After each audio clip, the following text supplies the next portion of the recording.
What's going on YouTube? It's Sensei and place to be chill, Mr. A&E. Better give you guys an AEW Revolution review. And I'm joined here with not Deion Sanders with Prime Time. What's going on? It's me, PR, IME. Yes. Now we are not I'm gonna let everybody know right now that I don't know if I'm gonna put this on the actual podcast or not, because it's already gonna be loaded by something we gotta talk about on that podcast. So I'm not necessarily sure. However, this is going to be up on YouTube for you guys to look at. So, AEW Revolution. I don't know how you watched it, Prime.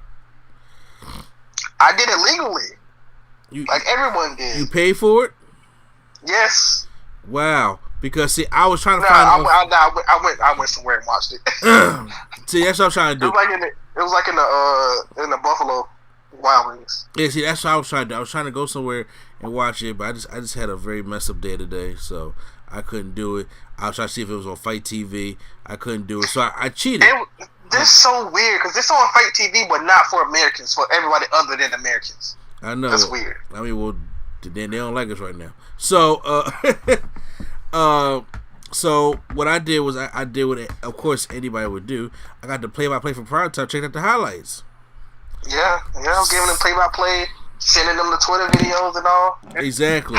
So let's get onto this awesome show, and we had a lot of surprises today. I mean, there were some that were like, this is ass, but we'll get to it. So I didn't see the pre-show of the Dark Order taking on SoCal Uncensored, which once again, didn't really miss much. Yeah, I don't think we got who the higher power is or whatever the case may be.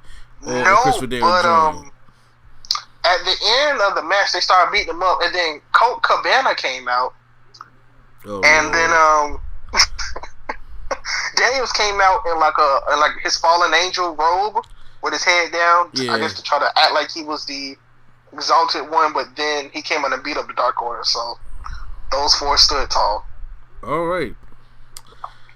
Opening matchup of the night. God, Jake Hager takes on Dustin Rhodes. I didn't think this was the right match for the opening of the show. No, it was not. And you are right on the money.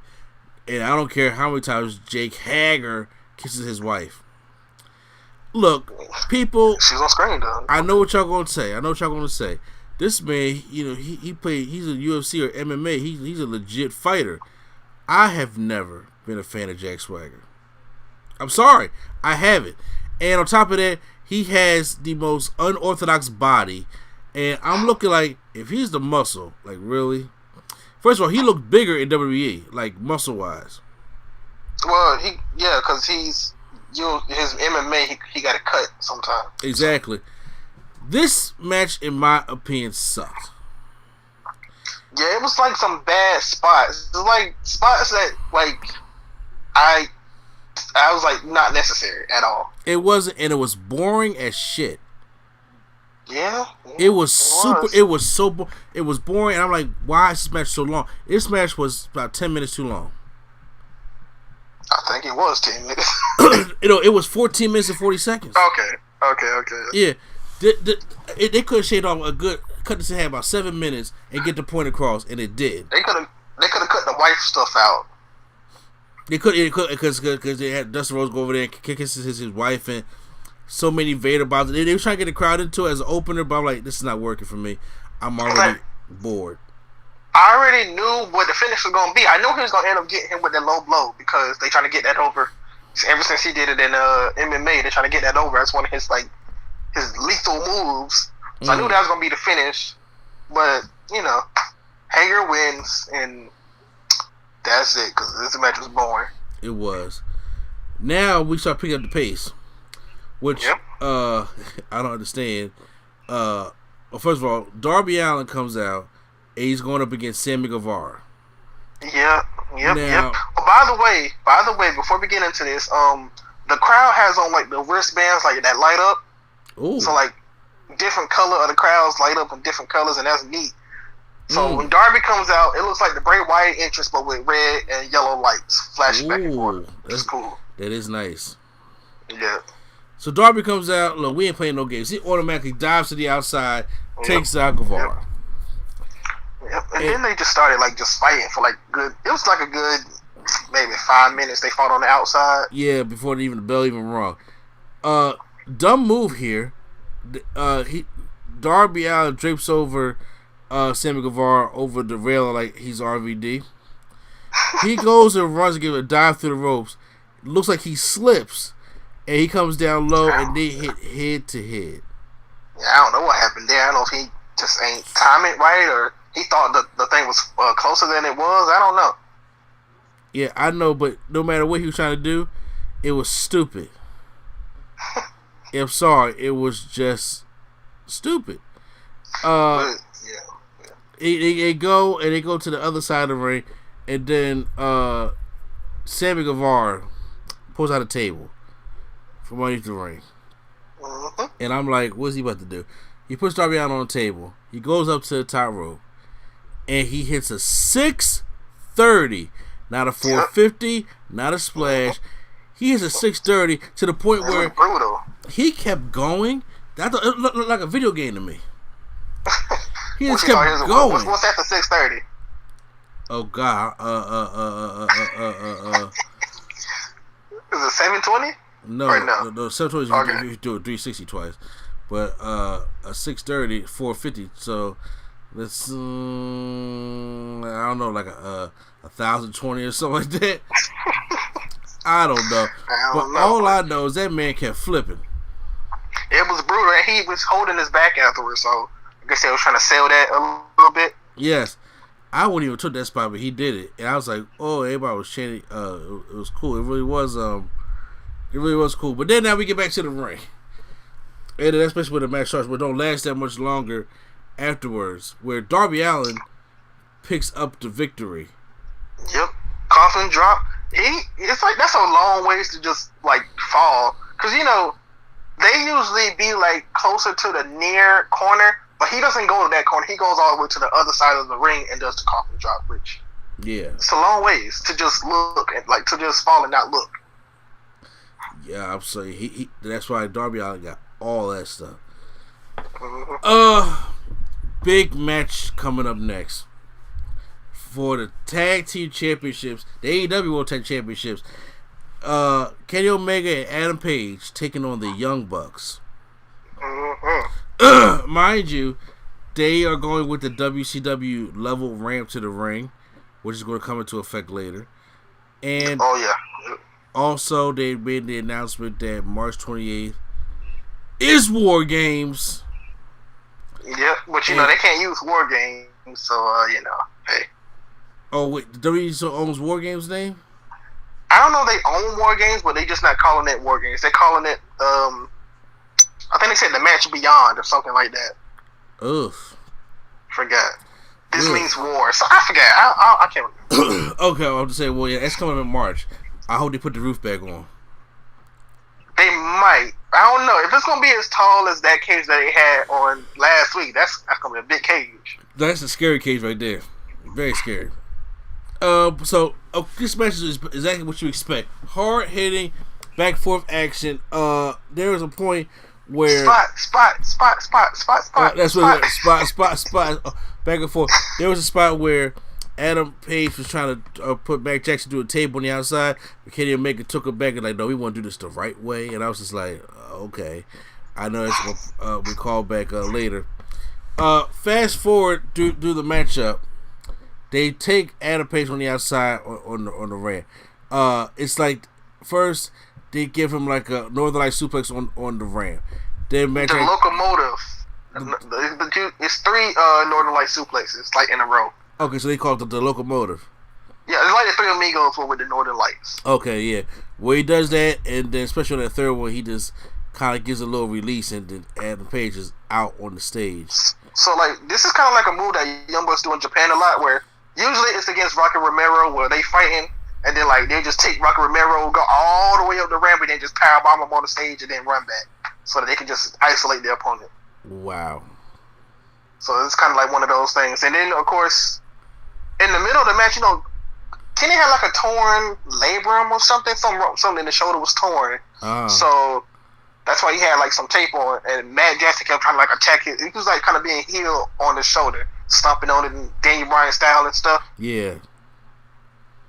And then well, I might as well take it. At one point, Kenny tried to do the 1 Winged Angel, and he couldn't get it because of his shoulder, so he couldn't do it. So he just had to pin him down.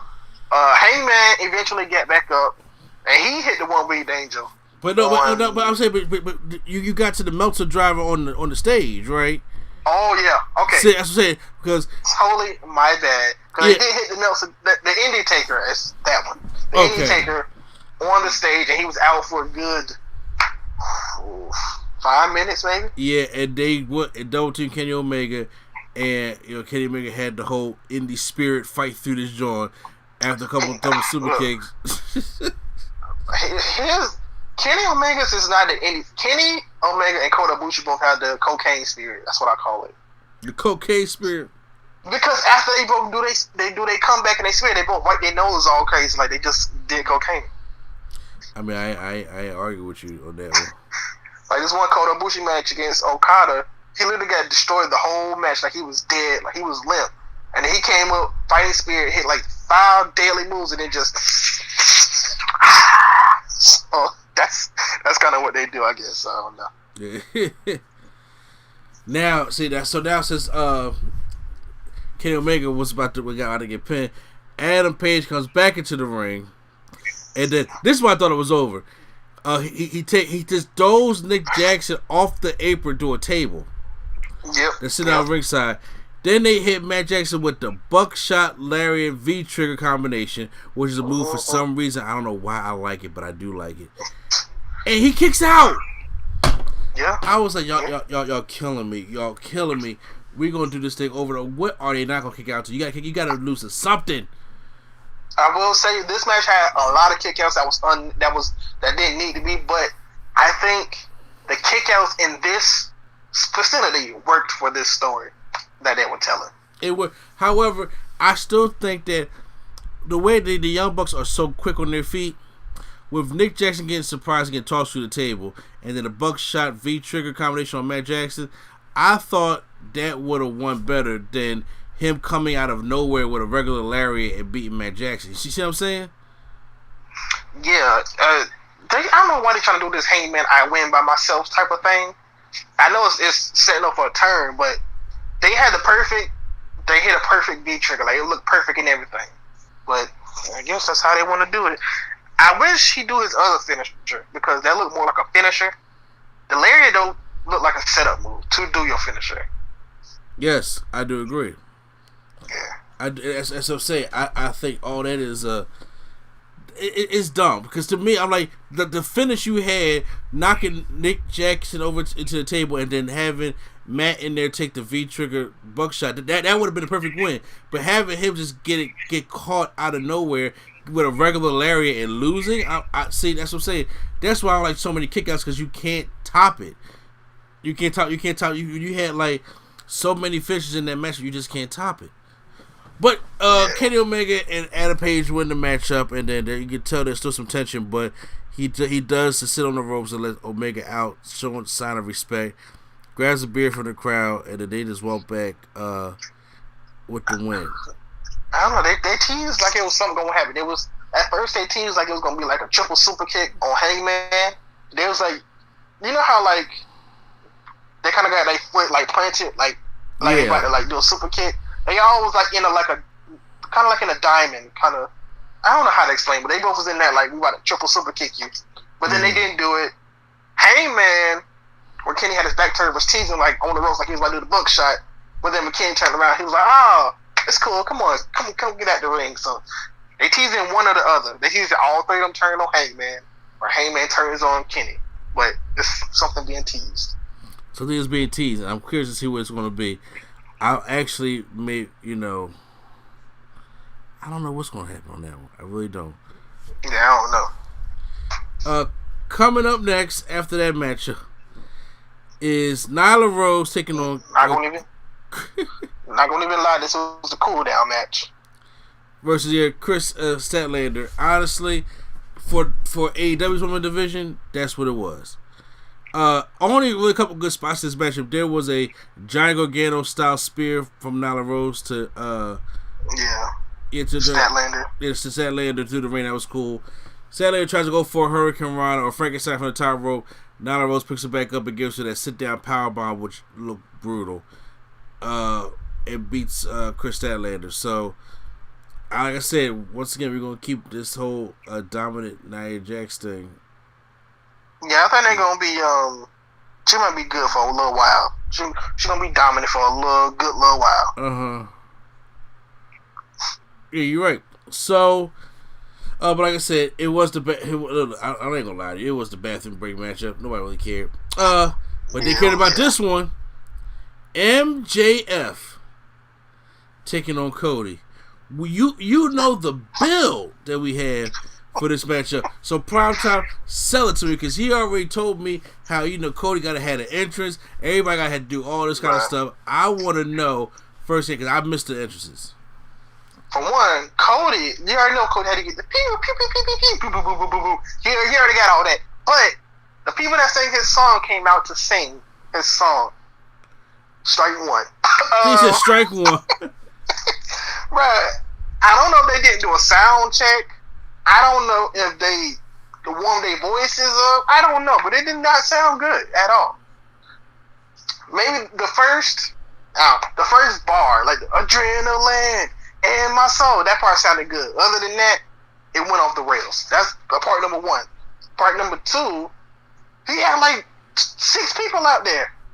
It was like Arn Anderson, Brandy, like 5 other people, and Stephen Amell. Alright. So, that's that. And, I don't know, the performance just wasn't good. The performance missed the whole interest, honestly. However, Brandy was looking mighty fine. Yeah, but then we get to strike 2. He gets on the rope, and he had a jacket up to his neck. He zips the jacket down, and he has a neck tattoo of his logo right there. Right there, though. Oh, okay. Yeah, that was stupid right there. I don't like that. If it was on his arm, his shoulder, his bicep, his leg, anywhere else, I would not have a problem with it. But right there, though, and it's a big, colorful looking motherfucker one too. You know what I'm saying? Anyways, MJF comes out looking like Bobby Roode in 2011. That's what he looked like. He looked. That robe did look good. But he comes out in the robe, and this match is for one, it's gonna be others. So when they get their footing together and their chemistry, then the other matches will be good. But surprisingly, Cody did not bleed in this match. MJF was the one to bleed in this match. But Cody still did some stuff that was like running all the way down to the other end of the ramp to run all the way this far to do a clothesline. Hey, that's what I thought he was about to bleed too. I thought he was about to miss and hit the floor, hit the little ramp or something like last time. No, he ran all the way back to do a clothesline. But yeah, this match was just overbooked for me. It was just too much stuff going on. Yep, it was a solid match, but at one point, somebody poured beer on Wardlow. Brandy threw the beer in her face. Wardlow. Yeah, Brandy dove on Wardlow. Arn Anderson got a big boot. What else? Cody dove on Wardlow. It was just a lot of stuff going on the outside. Just too much for me. But yeah, Cody loses in what I call the Johnny Gargano fashion. He gets upset. He gets pissed. He has 2 crossroads. Instead of pinning him, he goes for a 3rd crossroads and tries to get greedy. Gets reversed, and MJF pulls out the ring and hits him with the ring that he had on his finger. Put the ring back in his tights, and then he loses to the ring. So yeah, I'm pretty sure we're gonna have another match, but it's gonna have to be like a gimmick to the match. I was thinking the same thing. Like no Wardlow, or just something is gonna have to happen. I was entertained by the match for the most part. I felt as though that the way the story was built up throughout the whole thing and taking the lash and everything, I felt kind of underwhelmed a little bit. Does that make sense? So yeah, that's what I was saying. The build to this match is epic. The match didn't work. Like, it was not a bad match, but it was overbooked, as well as not being not the chemistry wasn't there. Exactly. So, like, say they have another match, and it's like a no holds barred or something. They might have more chemistry and more freedom to do more crazy things. Then that's when Cody gonna bleed. Cody said, "I'm not gonna bleed the first match. Second match, I'm bleeding." Well, he wasn't bleeding. He wasn't bleeding this one. MJF was when they got busted open. Yeah, I don't even know what he bleeding off of. I just know he did something and MJF just rolled out the ring, and then we go to Warlow, do the stuff with Warlow. We come back and he like a crimson mask. So that's just stuff they kind of might need to work on for AEW, as far as a move that gets bust open, like a big boo or against the Sпол's turnbuckle or something something notable to get busted open. Something that gets you color. And yeah, I'm kind of over the whole brass knucks thing. I was just like, get whatever. So after that, we get ourselves a little buffer match, which turned out to be a very damn good matchup. We have the Bastard Pack taking on freshly squeezed Orange Cassidy. For one, you know how his character is he's like a sloth, he's lazy. His pyro was his pyro, you know how the noise sounds when the Cody's pyro go off, or when the other pyro's like a boom, something like that. Yeah. His pyro got that noise. It's like a boom, but it's like the smoke. Yeah. Okay. First of all, I like how kind of over this man is. Yeah, he's very over. After tonight, he's more over. I watched him wrestle on the Indies, so I thought he was gonna get a big pop when he put the arm back, the elbow pad, because that's like his thing. Kind of rolled it up all slow, but whatever. This match was good. This match was like my second best match of the night for me. I agree, because at the beginning, Orange Cassidy's doing all the stuff like teasing Pac and try to kick his shins and everything, and then Pac did it back. Exactly, and that was like and then so afterwards, he goes and knocks him down, but you know what? Them glasses come off, and Orange Cassidy is putting on a match. Mm-hmm. Which I didn't. I'm glad. I didn't think he's gonna do it. I'm glad he showed everybody he can actually wrestle other than be a comedy act. I'm glad that they showcasing him more, because they needed that. I mean, he can still stick with his comedy act because that's what he does. But I'm like, people gotta say that Orange Cassidy is a good wrestler. Yes, I think the most over people that they have right now is probably Darby Allin, Luchas, other than the Elite and all those main people. The newer stars from AEW, I think, are Darby Allin, Orange Cassidy, and Luchasaurus are the over people that that they are building. Yeah,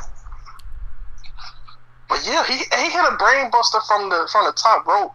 That was nasty. Exactly. It was a suplex brain buster or something. That was nasty. Or when Neville tried to give him that suplex, he turned to like a stunner. I enjoyed that. Yeah, that was good too. But for some reason, I don't even know why the Lucha Brothers come out and beat up Best Friends. Don't know. It was kind of random, but okay, whatever. Yeah, and I was like, first of all, Phoenix doing all that 619 so just to kick somebody in the head. For one, I was like, you just standing there, you just see him doing all this stuff. When you just move out the way or something. Exactly, and I was like, and then I guess that's the next rivalry of them going against Best Friends. But Pac does put on the what's he call it now? Because they the Brutalizer. The Brutalizer or Orange Cassidy, and then Orange Cassidy immediately taps out. But you know what? Good showing for Orange Cassidy that it woke people up to who this guy really is. And people was like, did he try? He was like, I don't know if he tried or not, but I think he did good. So, Exactly. It was a really good match. And you know what? I'm guarantee you right now, he blows up after this, like even bigger than what he is. Yeah, because I know a lot of people, a lot of non-wrestling fans even was posting him when he did the kicks to Tommy Dreamer in his first like thing in AEW. So he's gonna get bigger and bigger. I can tell, especially with the kicks and all that stuff, and him actually being able to wrestle. So we'll see. We'll see how it goes. Okay, so it's main event time, and this is for the AEW Championship. Yep. Now, can you please explain to me where the hell? Because I didn't see this main event until the end, so you had to carry this a little bit more. I just want to know where the hell did Chris Jericho get Sister Susie and the whole Beulah Baptist Church choir? Tell me. The Beulah Baptist Church. Oh my god. Oh my god. Where, so you trying to say she was the Beyonce character? Yeah, So where he go get the Beulah Baptist Church choir? So the week when they was singing, I guess she's a choir singer, of course. She put it on Twitter. She put her doing all the parts though.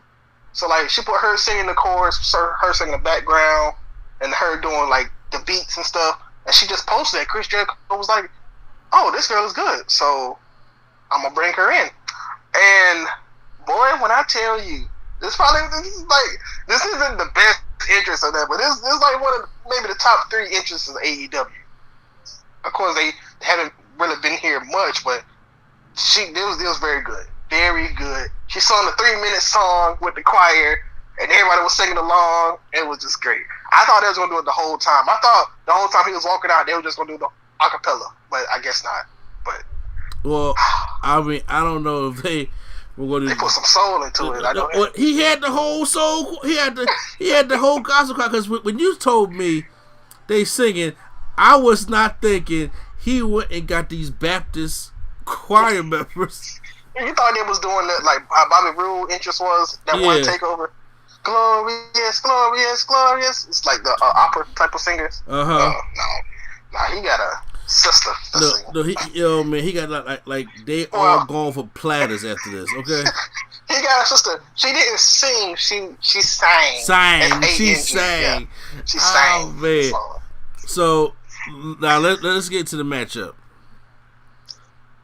So yeah, this match wasn't as overbooked as the Cody match, but it did have a lot of stuff booked in it. A lot of, I won't say crazy spots, but a lot of brutal spots. One being a power bomb to the what a ring bell lit, and that whole thing just looked like it hurt. Looked like it just hurt bad. At one point, of course, Hager came out because Santana and Ortiz were distracting the ref. Hager came out, and I think he did the low blow. So the referee, of course, she winded it up. Everybody was doing get him out of here. Everybody went crazy. That's like one of the biggest pops of the night is for them to get out. So it's all right. But then after that, it was just a regular one-on-one match. They went to the crowd. Jericho was trying his hardest to get disqualified. He was pushing the ref, like pushing her, like very violently pushing her. He picked up it didn't work, huh? Yeah, no, he picked up the rail. He picked up the actual rail, like the barricade, and threw it at Moxley. That didn't work. So he was just trying to get disqualified to, obviously keep the title. The ending, I did not understand. The ending, John Moxley literally, he was on the ground and he just like hulked up. He hulked up and took the eye patch off and said, "I could see the whole time." And then he did a paradigm shift, and that was it. Now I did see the paradigm shift. I mean, look, hey, at first I was like Jericho would win this because Jericho's a better champion, but hey, I'm not mad at him giving it to Moxley though. I'm not mad at it. I thought Jericho was gonna win because I was like, he got so much more stuff to do as champion. But I can see him like just chilling for a while, chilling back while the Inner Circle just does other stuff. But yeah, the ending is the only thing I kind of didn't really understand. But yeah, Mox is the new champion. He cut a promo after it, which was weird. I don't know if they was all in sync or not. It was like he was waiting on somebody to come out and interrupt him, but nobody came out. And then his own music played. He was like, "Well, who's that?" "Oh, my music. Okay, turn that off." So it was a weird ending segment, but he ended it with saying he's gonna drink some whiskey. So yeah. Oh, he may call The Rock for that one. Or he may go drink the whiskey with Soul Sister singing the choir.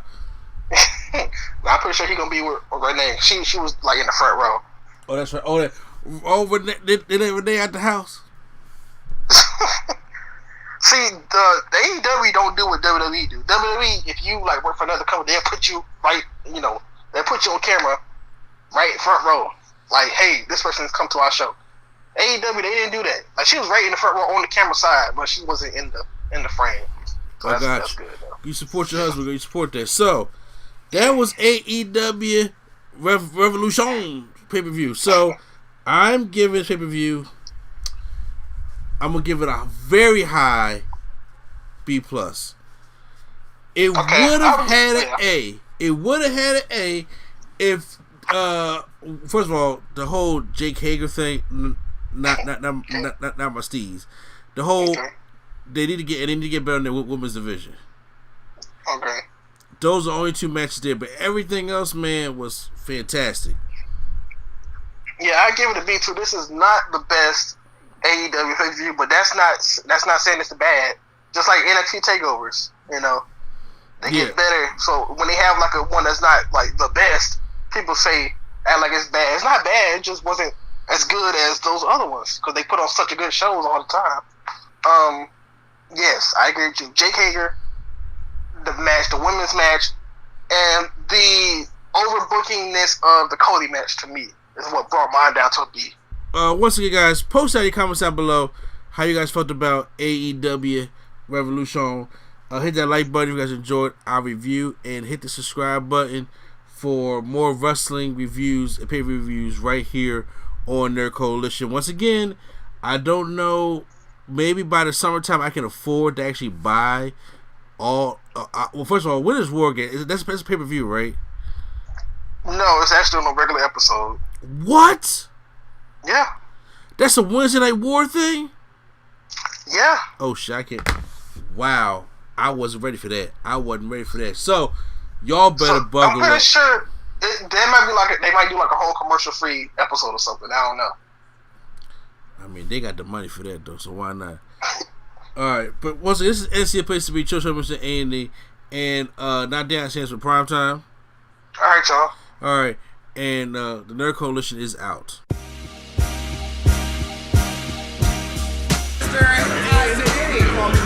Yo, what's up? This is your boy Walter Jones, also known as Zach, the Black Ranger. What's going on? Your man R-Son, the voice of reason, Super Triple, Black Triple's in the building. What's good? This is Austin St. John, Jason, the original Red Ranger, and I am here with the Nerd Coalition. You're watching Nerd Coalition. If you have not seen it, you better go find it. Welcome to the Coalition.